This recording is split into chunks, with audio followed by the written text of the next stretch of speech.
Hello everyone, we'll be talking about finding the system reliability of retaining wall against the swell with taking the parameters of cohesion and friction angles.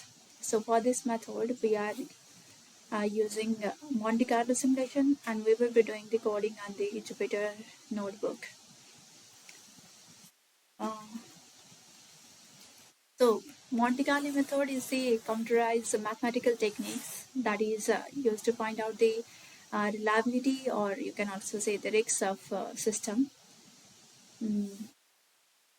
So we are trying to find the reliability by checking the retaining wall factor of safety. So we are using three factor of safety here. Factor of safety events sliding along its base. Next is overturning of its wall against its door. And third is the bearing capacity failure of foundation soil. So we have here the conceptual model. We have the um, load that is given by the soil, which is PA, and it is acting at height of H naught. Next is the weight of retaining wall, the rectangular part, which is given indicated by W2, and the triangular part of retaining wall is indicated by W1, and it is acting at a uh, length of arm. W2 is acting at a length of arm 2 from uh, that is from the starting point of retaining wall, and for arm A it is acting at from starting point to W1 at arm 1, and H is the total height of the retaining wall. Governing equations for Fs1, as I said, Fs1 is for sliding, Fs2 is for overturning, and Fs3 is for bearing capacity failure. So next, for first of all, we will be importing libraries. We'll import pandas at PD, matplot, leapy to plot the data, and scipy that starts to do the to call the random variable and all. We are also calling numpy, math, and others. First of all, in the research paper that we took, the mean and standard deviation of C and pi were given. For C, the mean is 66, and for pi, the mean is 22 kilopascal. For C, the for sigma C, the standard deviation is 29, and for sigma phi, the standard deviation is 3.4. First of all, we will keep the mean in array, arrange it in array. Then after that, we are gonna arrange sigma in array and reshaping it in the 2:1. That is rows in the form of rows and one column. Next, we are gonna reshape the correlation covariance to 2 into 2 matrix. Next, we are doing the multiplication of standard angle of friction in such a way that they are correlated. So for that, we are gonna create um, uh, covariance matrix, and after that we are going to use that covariance matrix to create a samples of cohesion and friction angle. Hello guys, I'm here to continue the rest of the part. So we have done the normal distribution by taking NSIM of 1000 simulations. So we got our C and phi values. So we are plotting the C and phi values by taking the plt.plot code, and we are plotting the cohesion on the x-axis and the angular friction as y-axis. So we can see the correlation between of these cohesion and angular friction, so they are inversely correlated to each other, and those are like negative slope. So we from this we can say like cohesion is inversely proportional to angle of friction. So whenever the cohesion is less, the angle of friction will be more, and whenever the angle of friction will be less, the cohesion will be more. So here you can see the relation in the graph.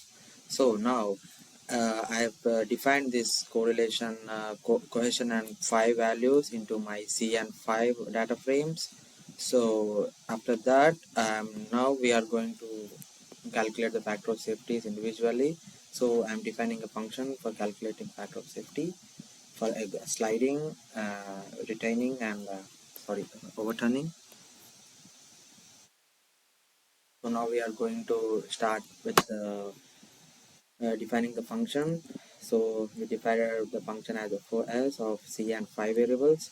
So here are our input parameters: the height, the rectangular base, width, all that we need for the FS1 factor of safety. So the we also need QU, the bearing capacity for factor of safety 3, which is our bearing capacity failure of foundation. So our QU will be this formula, and this formula mainly uses the N gamma, NQ, and NC, which are the bearing capacity factors of a function of phi, which is our friction angle.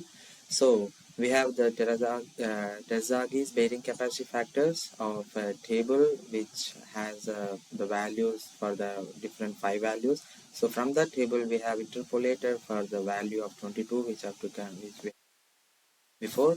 So we got like NC, NQ, NR. We finally got those values. So we also defining those values here, and we have decided defining QU formula, and also are the governing equation formulas. And this is our factor of safety 1, which is factor of safety for sliding. This is safety for overturning, and this is our factor of safety for bearing capacity.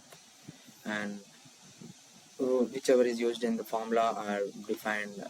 And next, we are now calling the function as the result will be stored as fs11 for the sliding, and fs22 for overturning, and fs63 for.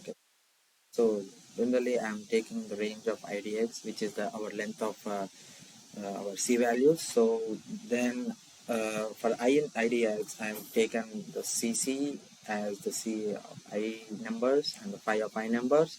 So by appending the list that we got from here, we will get FS11 and FS12.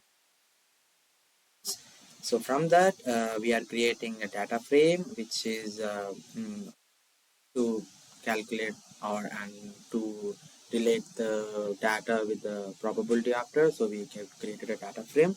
So you can see here the data frame, and we are just describing the data frame. So you can see here the minimum value and the minimum value of the 3 factor of safeties: the count, mean, standard, minimum, and the percentiles of it, and the maximum percentile of the values. So Hello guys, I am Sunny, and I will continue the rest of the part to explain the system reliability of retaining wall. And now I am explaining the obtaining CDF of factor of safety against the sliding, which is the factor of safety for the retaining wall, and taking the quantile range from 0.05 to 0.09. It's probably nearly to 1, with the interval of 0.05 on the y-axis and value of factor of safety on the x-axis. Now we can use the quantile function for the plotting the graph and the cumulative, the probability and factor of safety against the sliding. Now you can see here we can mm, arrange the value for minimum to maximum, and the interval is here. You can see here is 0.05 is the interval of the graph, and now we can plot the graph for using this function like a plt.plot and plt.x label. To use, we can put the label of the x-axis and y-axis like that. On the x-axis is factor of safety against sliding, and we put the y-axis level on the cumulative probability. and we also add the grid on this graph, and you can see here the graph. You can run it, yeah. And now the another factor of safety of the overturning of the retaining wall fails due to overturning, and we use the same interval and same minimum and maximum value for the failing mode, and we use the same function like np.arrange, and also use the quantile function to derive the factor of safety for the overturning. And you can see here our part is the below the zero, it means is a negative, so it's fail. It's probably some values are here, and you can see here, and you can see here is some value for the overturning is i- overturning is high rather than the sliding, and its value is here. You can see we find the value here. It's 827 number of value is below the zero, so it means it's our overturning failure is 82.7 percentage.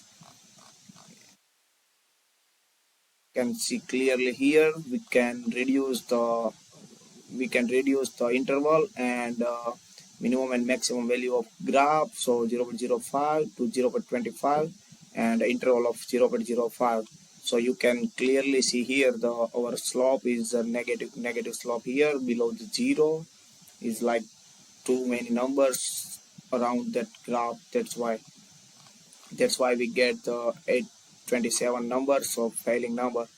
And third one is the bearing capacity failure of the foundation. It's our third factor of safety mode, and we can also take the same value on the x-axis and y-axis and interval of 0.05, and we use quantile function to run this code. And also labeling the x-axis is bearing capacity failure foundation, and cumulative probability on the y-axis,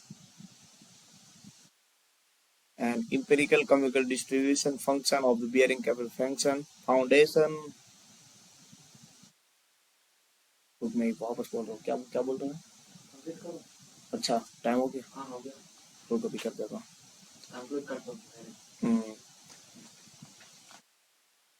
You can see here the too many numbers are the below the zero, so it means we can take the failure mode of it seriously, because many retaining wall is a fail in this factor of safety compared to the sliding. And you can see here we can also reduce the interval and the minimum maximum value to show clearly the graph. So it will be like 709 number of value will be occurs in the below the zero, so it means it's 70.9% failure in the bearing capacity of foundation failing mode. And we also find the minimum value out of all the three failure of safety. So it means we get the 827 minimum number of value of the failure of this model. So it's 82.70% of the failing of this model.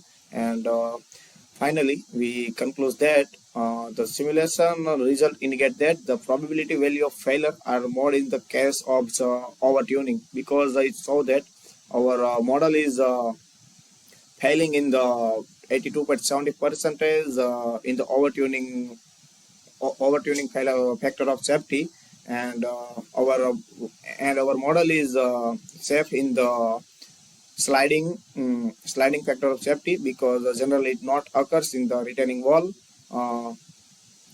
That's why. So we dominate that.